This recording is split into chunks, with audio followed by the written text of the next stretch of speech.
the fashioning of this world. Yahweh united with the thoughtlessness apanoia within him. He begot ruling authorities exousia, modeling them on the incorruptible realms above. The first is Akhet. The second is Harmas called the Eye of Flame. The third is Kalalon Breeze. The fourth is Yahweh. The fifth is Adoniah called Sabaoth. The sixth is Cain called the Sun. The seventh is Abel. The eighth is Abrizun. The ninth is Yabel. The 10th is Armupio. The 11th is Melchior the 09. The 12th is Belias, who rules over the very depth of Hades. He made the first 7 rulers to reign in the 7 spheres of heaven. He made the next 5 rulers to reign in the 5 depths of the abyss. He shared a portion of his fire with them, but shared none of the power of light he had received from his mother. He is ignorant darkness. When the light mingled into the darkness shone. When darkness mixed with the light diminished. No longer light nor darkness but dim. This dim ruler has 3 names. Yahweh is the first. Saklas is the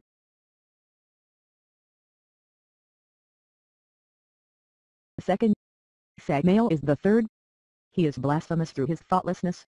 He said, I am God, and there is no God but me. Since he didn't know where his own power originated. His rulers created 7 authorities for themselves. Each of these authorities created 6 demons apiece. There came to be 365 demons altogether. Here are the 7 authorities' names and physical forms. First, Hathach with a sheep's face. Second, Elohaios with a donkey's face. Third, Astaphios with a hyena's face. Fourth, Yah with the face of a 7-headed snake. Fifth, Sabaoth who is the face of a dragon. Sixth, Adonim whose face is that of a monkey. Seventh, Sabaoth with a face of flame and fire. These are the 7 of the week. These authorities rule the world. Yahweh has many faces, more than all that have been listed. So he can convey any face he wants to the seraphim around him. Yahweh shared his fire with his seraphim, but gave them none of his pure light. Although he ruled them by virtue of the power and glory of the light had received from his mother. Therefore he called himself God and defied his place of origin. He united his thoughts' 7-fold powers with the authorities who accompanied him. He spoke and it happened. He named those 7-fold powers starting with the highest one. Goodness paired with the first, Hathach. Providence paired with the second, Elohaios. Divinity paired with the third, Astaphios. Lordship paired with the fourth, Yah. Kingdom paired with the fifth, Sabaoth. Zeal paired with the sixth, Adonim. Understanding paired with the 7th, Sabaoth. Each has its own realm modeled on one of the higher realms. And each new name refers to a glory in the heavens, so that Yahweh's demons might be destroyed. The demons' own names, given by Yahweh, are mighty names. But the powers' names reflecting the glory above will bring about the demons' destruction and remove their power. That is why each has names. Yahweh modeled his creation on the pattern of the original realms above him, so that it might be just like the indestructible realms. Not that he had ever seen the indestructible ones. Rather, the power in him, deriving from his mother, made him aware of the pattern of the cosmos above. When he gazed upon his creation surrounding him, he said to his host of demons, the ones who had come forth out of him, I am a jealous God and there is no God but me. But by doing this he admitted to his demons that there is indeed another God. For, if there were no other God, whom would he possibly be jealous of? His mother began to move back and forth, because she had become aware that she now lacked light, for her brightness had dimmed. Since her consort had not approved of her actions, she grew darker.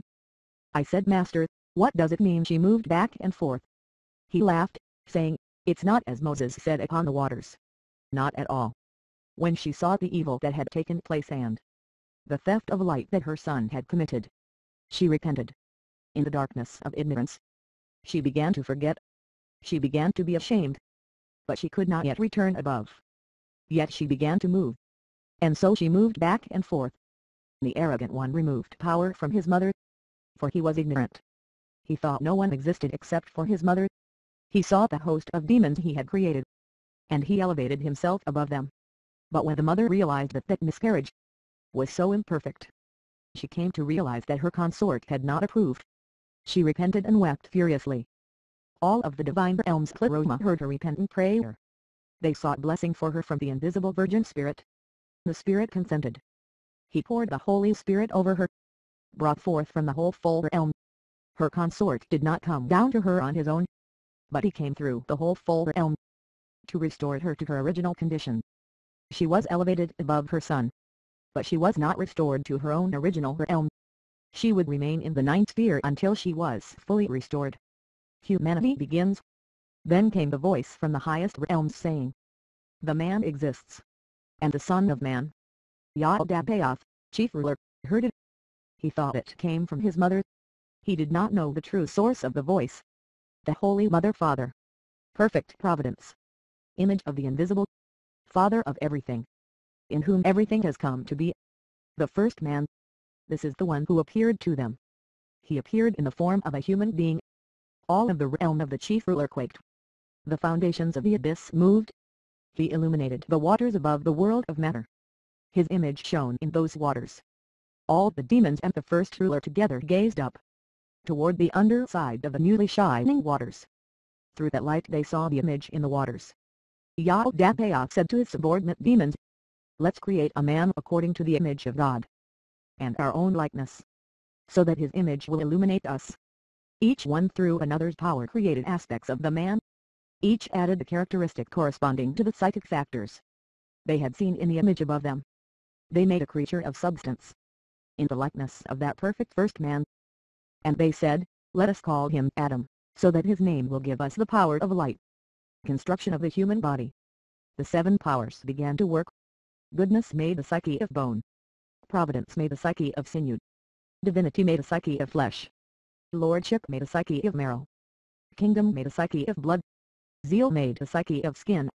Understanding made the psyche of hair. The host of demons took these substances from the powers to create the limbs and the body itself. They put the parts together and coordinated them. The first ones began by making the head. The Brawn created his head, Menediastra created the brain, Astaroth the right eye, Vastamoka, the left eye, Biornumos, the right ear, Bazum, the left ear, Bakyarim, the nose, Vatanarthrum, the lips, Amen, the front teeth, Ibicon, the molars, Vociliagamy, the tonsils, H, the uvula, Ataban, the neck, Aman, the neck bones, Giarco, the throat, Tabar, the shoulder, Amniokon, the elbow, Avatrian, the right arm, Seventon, the left arm, Charis, the right hand, Belui, the left hand, Trinu, the fingers of the right hand, Bel,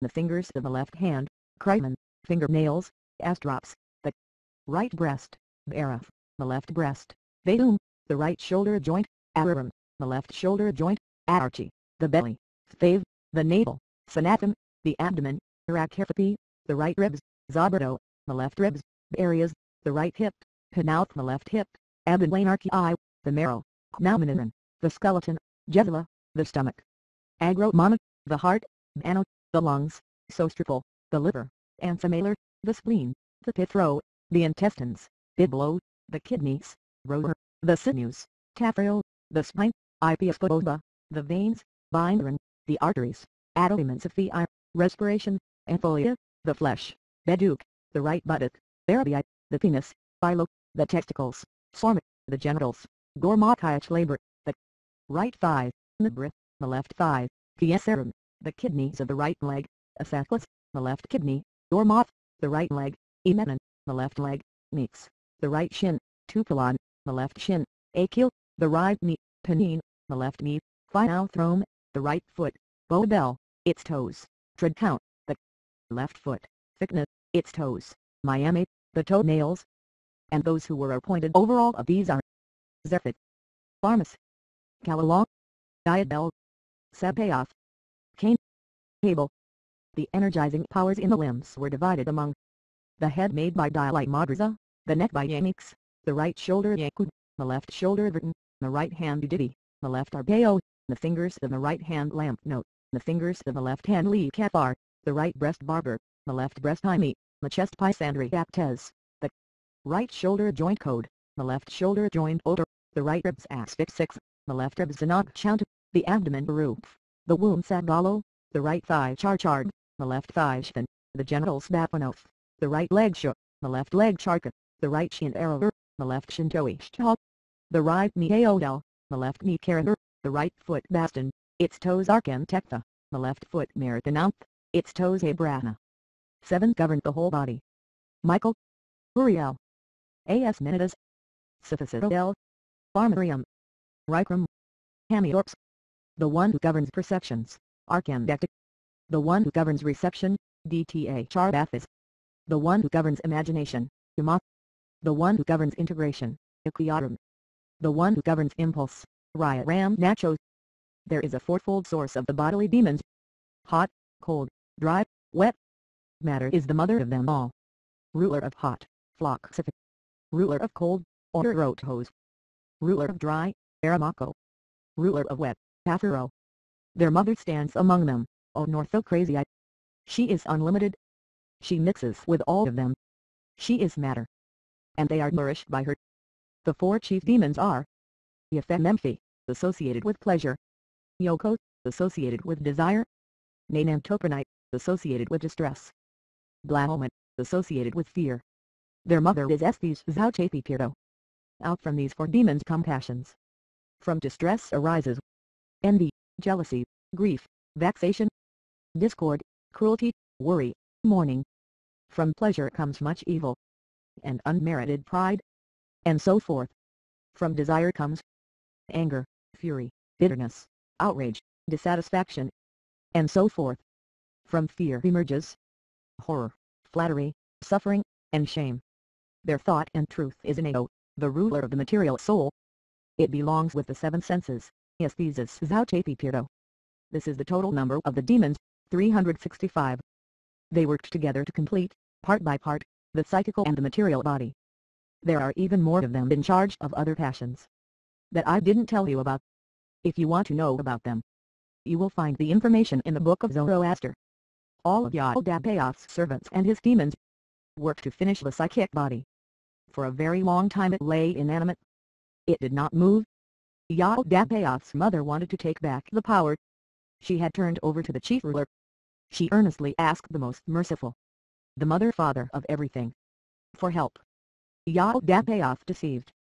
By his sacred command he sent down the 5 lights in the forms of the principal advisors to Yaldabaoth. This led to the removal of Yaldabaoth's mother's divine power from him. They told Yaldabaoth, "Blow some of your spirit in the man's face. Then his body will rise up." Yaldabaoth blew some of his spirit into the man. That spirit was the divine power of his mother. He didn't understand what was happening, for he lived in ignorance.